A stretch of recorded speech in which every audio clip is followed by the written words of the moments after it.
Assalamualaikum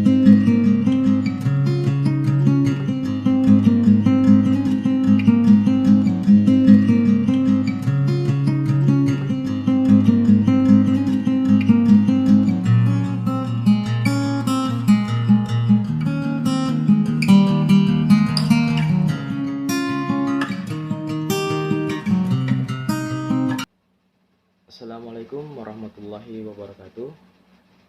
Bagaimana kabar kalian semua anak-anak? Alhamdulillah kabar kalian semua baik ya. Tentunya semua dalam keadaan sehat. Oke, sebelum kita masuk dalam proses pembelajaran, alangkah baiknya kita awali semua pada kegiatan kita hari ini, kita awali semua dengan doa agar apa yang nanti saya sampaikan anak-anakku semua bisa terima dengan baik dan bisa dengan mudah dipahami ya. Oke, saya tunjuk kepada ketua kelas untuk memimpin teman-temannya untuk melakukan doa, melaksanakan doa bersama sebelum kita melakukan proses belajar mengajar. Saya persilakan kepada ketua kelas untuk memimpin teman-temannya untuk berdoa.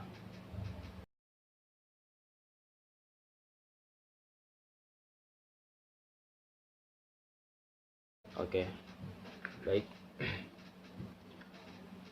Selanjutnya Bapak akan absen terlebih dahulu ya.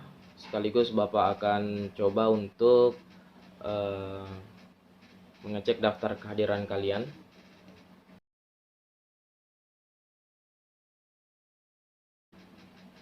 Syukur alhamdulillah daftar kehadiran kalian pada hari ini, maksudnya pada beberapa minggu terakhir ini sudah sangat baik, sudah cukup baik ya. Dan Bapak harapkan ke depannya akan seperti ini lagi. Yang mana karena daftar kehadiran kalian itu sangat penting, dan Bapak sudah mewanti-wanti kepada kalian bahwasannya kehadiran kalian itu sangat penting. Apabila nanti sewaktu-waktu nilai kalian atau nilai ulangan akhir ujian kalian anjlok atau tidak mencukupi dengan persyaratan, maka nilai kehadiran kalianlah yang akan membantu menyelamatkan kalian dari nilai yang error. Oke, mungkin langsung saja kita masuk dalam materi hari ini, yaitu yang berjudul mengenai berita. Mungkin anak-anakku semua sudah mempunyai bayangan apa sih itu berita, bagaimana sih berita itu. Karena pada dasarnya anak-anakku biasa baik di rumah ataupun di lingkungan, tanpa sengaja kalian sudah mendapati berita. Seperti saat orang tua kalian atau bahkan kalian menonton TV dengan menyetel TV One atau channel-channel yang berbaukan berita. Nah, itu kalian sudah mendapat berita. Serta saat Anda bermain gadget, bermain HP, tanpa sengaja Anda mendapat berita-berita terbaru, terhangat tentunya, seperti melalui media sosial, yaitu contohnya seperti Facebook, Twitter, ataupun Instagram.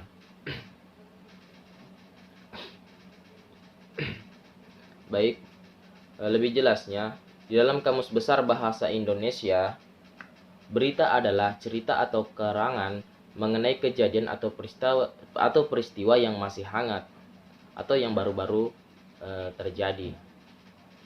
Dalam pengertian lain, berita adalah laporan peristiwa, fakta, pendapat, opini yang aktual terkini, yang menarik dan sangat begitu penting.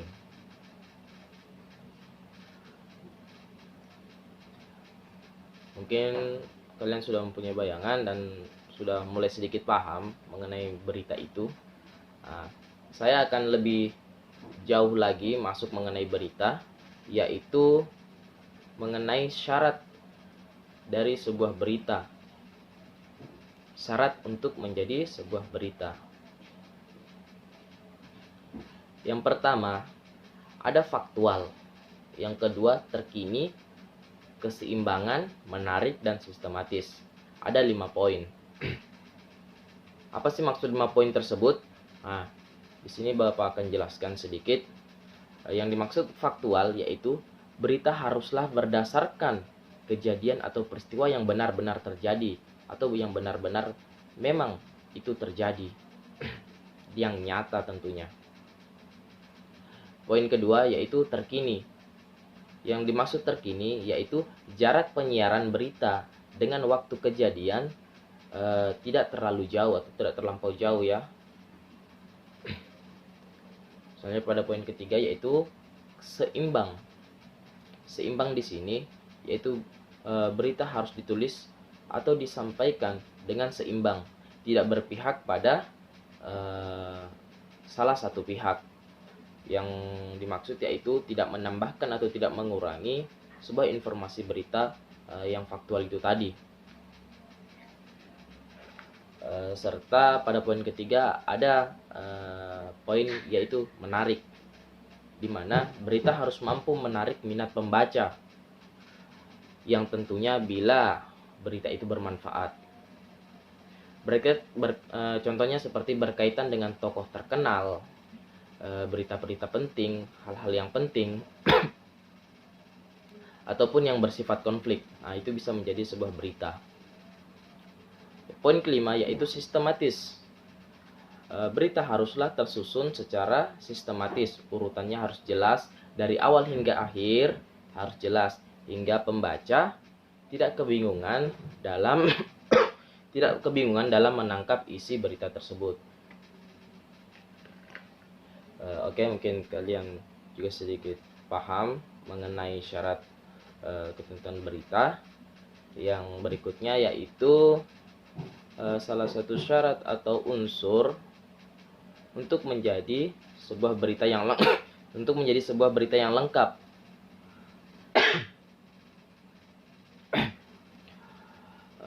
Untuk bisa menjadi berita yang lengkap, kita harus menggunakan metode 5W tambah 1H, yaitu pernyataan hingga menjadi sebuah pertanyaan hingga menghasilkan sebuah jawaban.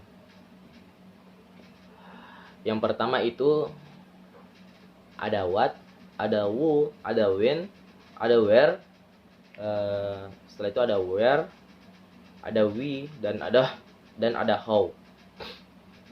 Apa sih maksud dari semua itu? Saya jelaskan satu-satu. Yang pertama ada what, yaitu berisi tentang pernyataan yang dapat menjawab pertanyaan apa. Jadi menjadi sebuah pertanyaan di sini, apa sih yang terjadi dari sebuah peristiwa tersebut hingga menjadi sebuah berita. Dan yang kedua ada who. Yang dimaksud di sini orang-orang yang terlibat di dalam sebuah peristiwa, tokoh-tokoh yang terlibat di dalam sebuah kejadian peristiwa tersebut ya. Terus yang ketiga ada when, yaitu menunjukkan tentang waktu kejadian peristiwa tersebut. Dan yang keempat ada where, yaitu berisi deskripsi tentang tempat kejadian tersebut atau TKP, atau kita biasa kenal TKP ya, yaitu menjadi sebuah pertanyaan di mana peristiwa itu terjadi. Dan poin kelima ada we, di sini yaitu disertai dengan alasan atau latar belakang terjadinya peristiwa. Dan poin keenam yaitu how, yaitu poin terakhir.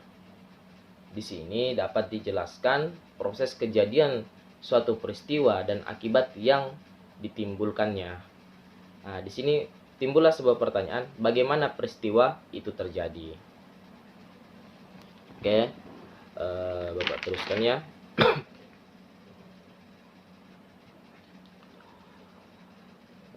Dari semua itu, anak-anakku, Coba kalian buka modul kalian. Di situ pada halaman 15, di situ ada contoh berita singkat, dan coba kalian simak apa yang saya baca. Nanti kita bersama-sama untuk menentukan apa yang terjadi, siapa yang terlibat di dalamnya, dan kapan peristiwa itu terjadi. Nanti kita analisis melalui 5W tambah 1H. Oke, tolong disimak ya.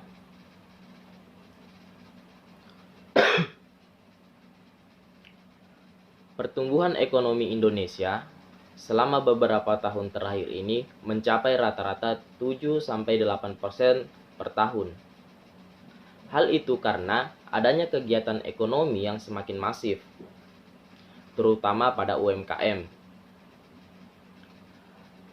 Pemerintah diketahui menggelontarkan kredit usaha rakyat atau KUR sebesar 34,1 triliun.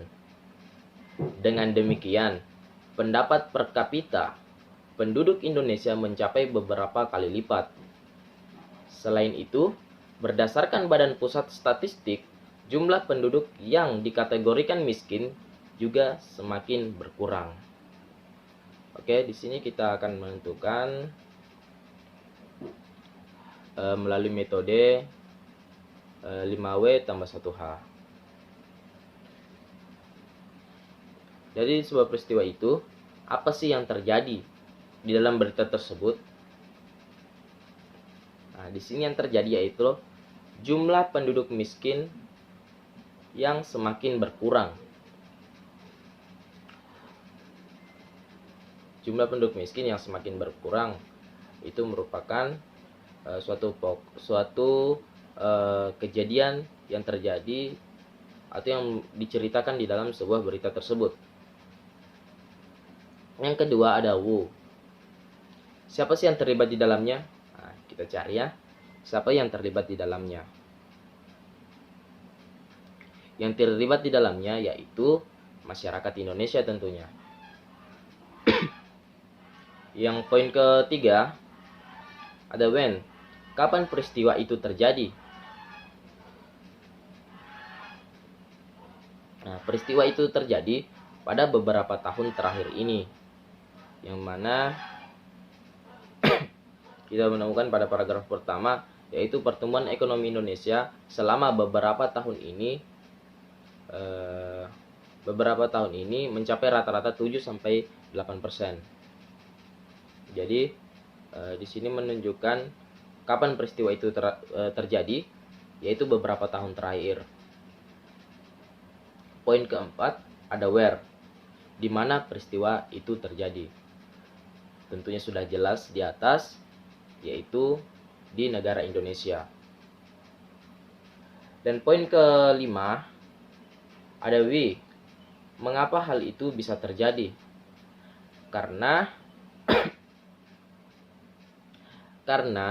pertumbuhan ekonomi rata-rata 7-8% per tahun.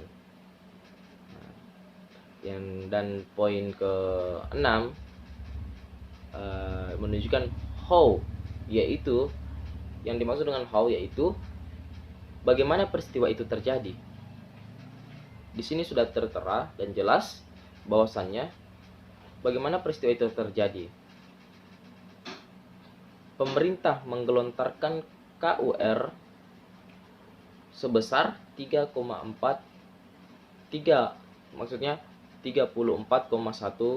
triliun pada UMKM. Nah, sudah jelas ya dalam teks berita tersebut kita sudah menentukan, mengidentifikasikan menggunakan 5W tambah 1H. Oke, saya kira mungkin cukup untuk pembelajaran hari ini. Sebelum saya mengakhiri pembelajaran hari ini, saya akan memberikan tugas kepada anak-anakku semua, yang mana tugasnya kalian dituntut untuk mencari sebuah berita, baik di TV, di koran, maupun di internet. Kalian cari sebuah cerita, lalu kalian mengidentifikasikan atau menentukan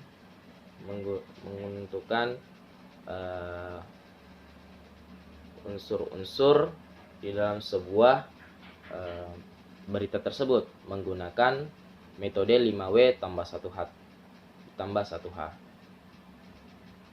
Mungkin itu saja saya rasa cukup, dan Bapak harap kalian lebih rajin lagi, lebih tekun lagi belajar untuk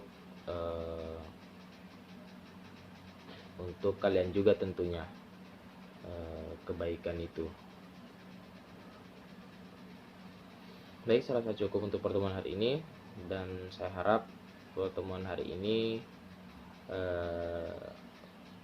bisa menambah ilmu kalian, menambah wawasan kalian ya. Dan nanti tugasnya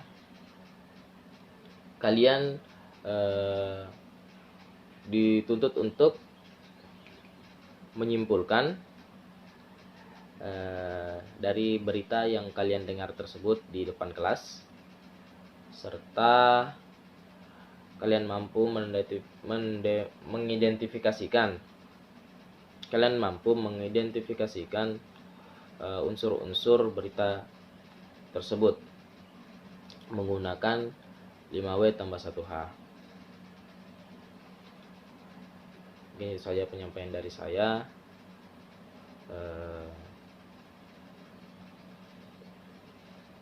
Sebelum kita mengakhiri pertemuan kita kali ini, alangkah baiknya kita akhiri juga dengan doa sebagai ucapan rasa syukur kita kepada Allah Subhanahu wa taala yang telah kita diberikan sedikit pemahaman, sedikit kemudahan untuk menangkap sebuah materi yang saya sampaikan. Saya tuntut pada ketua kelas untuk memimpin doa. Oke. Baik, saya akhiri.